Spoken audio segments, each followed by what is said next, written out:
Recording by Steve Mattingly. Filbert is a Nut by Raphael. Miss Abercrombie, the manual therapist, patted the old man on the shoulder. "You're doing just fine, Mr. Lieberman. Show it to me when you've finished." The oldster in the stained convalescent suit gave her a quick, shy smile and went back to his aimless smearing in the finger paints. Miss Abercrombie smoothed her smock down over trim hips and surveyed the other patients working at the long tables in the hospital's arts and crafts shop. Two muscular and bored attendants in spotless whites lounged beside the locked door and chatted idly about the Dodgers' prospects for the pennant. Through the barred windows of the workshop, rolling green hills were seen, their tree-studded flanks making a pleasant setting for the mental institution. The crafts building was a good mile away from the main buildings of the hospital, and the hills blocked the view of the austere complex of buildings that housed the main wards.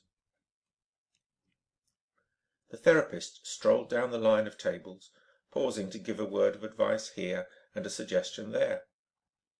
She stopped behind a frowning, intense patient, rapidly shaping blobs of clay into odd-sized strips and forms.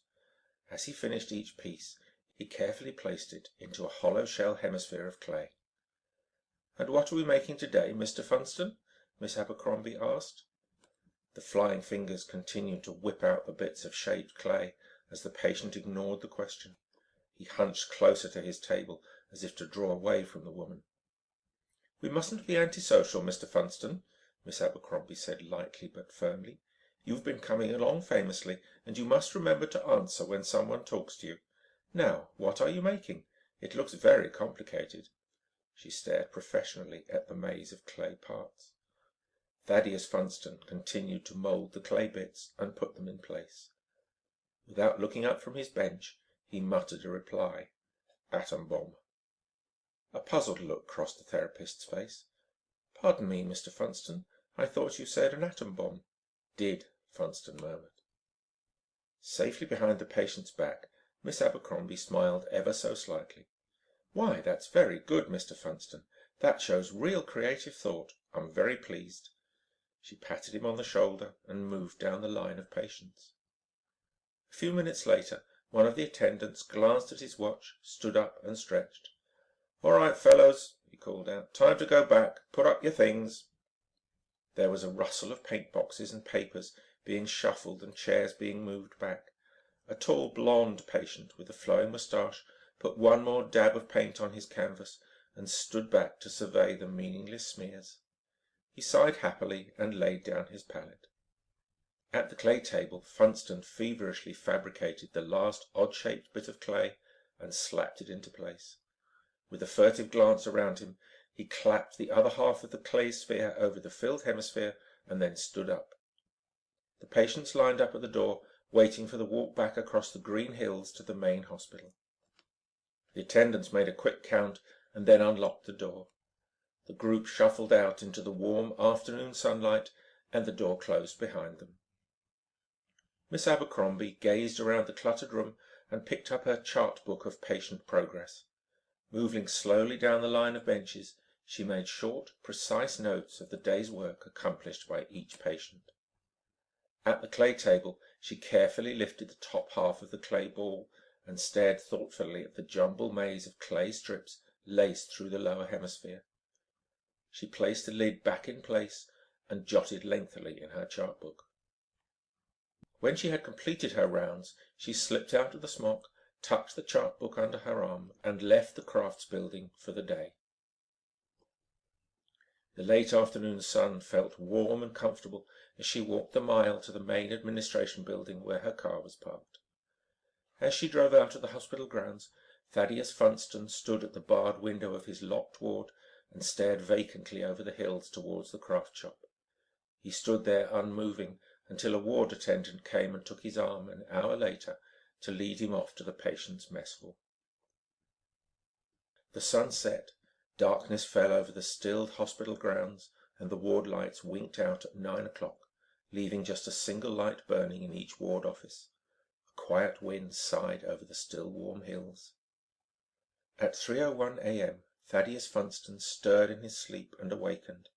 He sat up in bed and looked around the dark ward. The quiet breathing and occasional snores of 30 other sleeping patients filled the room. Funston turned to the window and stared out across the black hills that sheltered the deserted crafts building. He gave a quick cry, shut his eyes, and clapped his hands over his face. The brilliance of 100 suns glared in the night and threw stark shadows on the walls of the suddenly illuminated ward. An instant later, the shattering roar and blast of the explosion struck the hospital buildings in a wave of force, and the bursting crash of 1,000 windows was lost in the fury of the explosion and the wild screams of the frightened and demented patients. It was over in an instant, and a stunned moment later, recessed ceiling lights began flashing on throughout the big institution. Beyond the again silent hills, a great pillar of smoke, topped by a small mushroom-shaped cloud, rose above the gaping hole that had been the Arts and Crafts building. Thaddeus Funston took his hands from his face and lay back on his bed with a small, secret smile on his lips. Attendants and nurses scurried through the hospital, seeing how many had been injured in the explosion. None had. The hills had absorbed most of the shock, and apart from a welter of broken glass, the damage had been surprisingly slight. The roar and flash of the explosion had lighted and rocked the surrounding countryside. Soon firemen and civil defense disaster units from a half-dozen neighboring communities had gathered at the still smoking hole that marked the site of the vanished crafts building. Within 15 minutes, the disaster-trained crews had detected heavy radiation emanating from the crater, and there was a scurry of men and equipment back to a safe distance, a few hundred yards away. At 5:30 a.m., a plane landed at a nearby airfield, and a platoon of Atomic Energy Commission experts, military intelligence men, 4 FBI agents, and an Army full colonel disembarked. At 5:45 a.m., a cordon was thrown around both the hospital and the blast crater. In Ward 4C, Thaddeus Funston slept peacefully and happily. "It's impossible and unbelievable," Colonel Thomas Thurgood said for the 15th time later that morning, as he looked around the group of experts gathered in the tent erected on the hill overlooking the crater. "How could an atom bomb go off in a nut house?" "It apparently was a very small bomb, Colonel," one of the haggard AEC men offered timidly. "Not over 3 kilotons." "I don't care if it was the size of a peanut," Thurgood screamed. "How did it get here?" A military intelligence agent spoke up. "If we knew, sir, we wouldn't be standing around here. We don't know, but the fact remains that it was an atomic explosion." Thurgood turned wearily to the small white-haired man at his side. "Let's go over it once more, Dr. Crane. Are you sure you knew everything that was in that building?" Thurgood swept his hand in the general direction of the blast crater. "Colonel, I've told you a dozen times," the hospital administrator said with exasperation. "This was our manual therapy room. We gave our patients artwork. It was a means of getting out of their systems, through the use of their hands, some of the frustrations and problems that led them to this hospital. They worked with oil and water paints and clay. If you can make an atomic bomb from vermilion pigments, then Madame Curie was a misguided scrub woman. All I know is that you say this was a crafts building. Okay, so it was," Thurgood sighed. "I also know that an atomic explosion at 3:02 this morning blew it to hell and gone. And I have got to find out how it happened." Thurgood slumped into a field chair and gazed tiredly up at the little doctor. "Where's that girl you said was in charge of this place?" "We've already called for Miss Abercrombie, and she's on her way here now," the doctor snapped. Outside the tent, a small army of military men and AEC technicians moved around the perimeter of the crater, scintillators in hand, examining every tiny scrap that might have been a part of the building at one time. A jeep raced down the road from the hospital and drew up in front of the tent. An armed MP helped Miss Abercrombie from the vehicle. She walked to the edge of the hill and looked down with a stunned expression. "He did make an atom bomb," she cried. Colonel Thurgood, who had snapped from his chair at her words, leapt forward to catch her as she collapsed in a faint. At 4 p.m.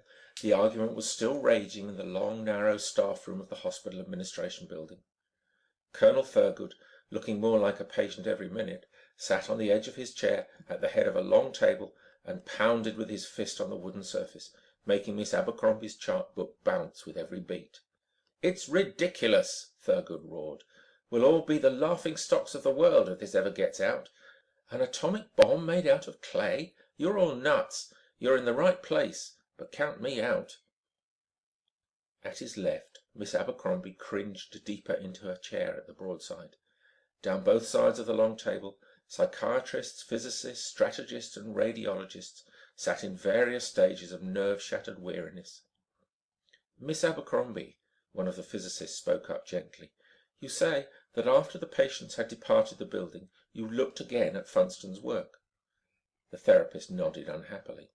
"And you say that, to the best of your knowledge," the physicist continued, "there was nothing inside the ball but other pieces of clay." "I'm positive that's all there was in it," Miss Abercrombie cried. There was a renewed buzz of conversation at the table, and the senior AEC men present got heads together with the senior intelligence men. They conferred briefly, and then the intelligence officer spoke. "That seems to settle it, Colonel. We've got to give this Funston another chance to repeat his bomb, but this time under our supervision." Thurgood leapt to his feet, his face purpling. "Are you crazy?" he screamed. "You want to get us all thrown into this Filbert factory?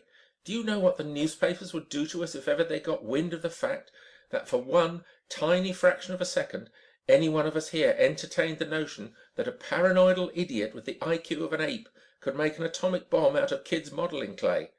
They'd crucify us, that's what they'd do." At 8:30 that night, Thaddeus Funston, swathed in an army officer's greatcoat that concealed the straitjacket binding him, and with an officer's cap jammed far down over his face, was hustled out of a small side door of the hospital and into a waiting staff car. A few minutes later, the car pulled into the flying field at the nearby community and drove directly to the military transport plane that stood at the end of the runway with propellers turning.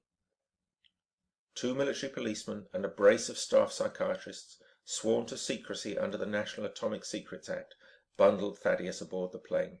They plopped him into a seat directly in front of Miss Abercrombie, and with a roar the plane raced down the runway and into the night skies. The plane landed the next morning at the AEC's atomic testing ground in the Nevada desert, and 2 hours later, in a small, hot, wooden shack miles up the barren desert wastelands, a cluster of scientists and military men huddled around a small wooden table. There was nothing on the table but a bowl of water and a great lump of modeling clay. While the psychiatrists were taking the straitjacket off Thaddeus in the staff car outside, Colonel Thurgood spoke to the weary Miss Abercrombie. "Now, you're positive this is just about the same amount and the same kind of clay he used before?" "I brought it along from the same batch we had in the storeroom at the hospital," she replied, "and it's the same amount." Thurgood signaled to the doctors, and they entered the shack with Thaddeus Funston between them. The colonel nudged Miss Abercrombie. She smiled at Funston.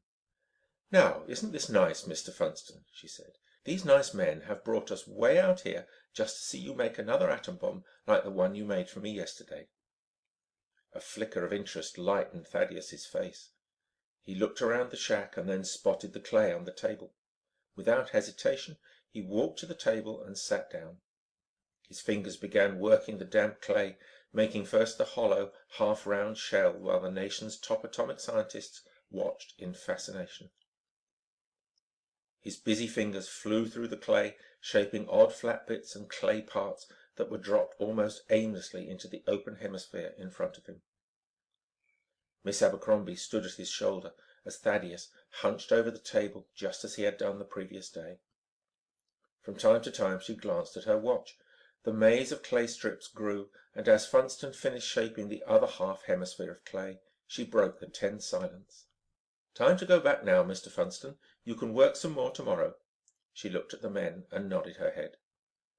The 2 psychiatrists went to Thaddeus' side as he put the upper lid of clay carefully in place. Funston stood up, and the doctors escorted him from the shack. There was a moment of hushed silence, and then pandemonium burst. The experts converged on the clay ball, instruments blossoming from nowhere and cameras clicking. For 2 hours they studied and gently probed the mass of child's clay and photographed it from every angle. Then they left for the concrete observatory bunker, several miles down range, where Thaddeus and the psychiatrists waited inside a ring of stony-faced military policemen. "I told you this whole thing was asinine," Thurgood snarled as the scientific team trooped into the bunker. Thaddeus Funston stared out over the heads of the MPs, through the open door, looking up range over the heat-shimmering desert. He gave a sudden cry, shut his eyes, and clapped his hands over his face.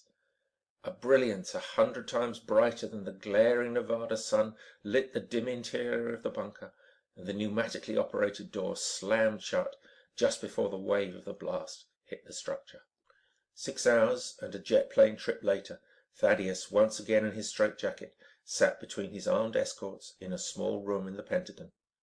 Through the window he could see the hurried bustle of traffic over the Potomac, and beyond, the domed roof of the Capitol.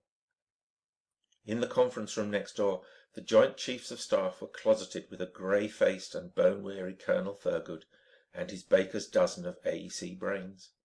Scraps of the hot and scornful talk drifted over a half-opened transom into the room where Thaddeus Funston sat in a neatly tied bundle.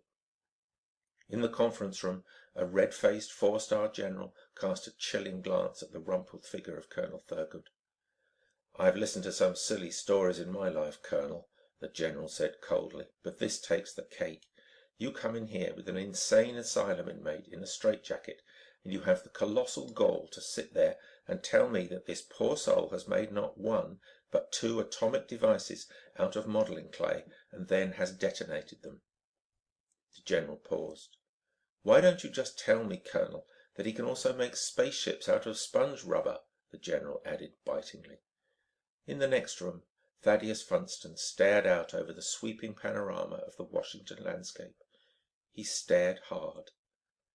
In the distance, a white cloud began billowing up from the base of the Washington Monument, and with an ear-shattering, glass-splintering roar, the great shaft rose majestically from its base and vanished into space on a tail of flame.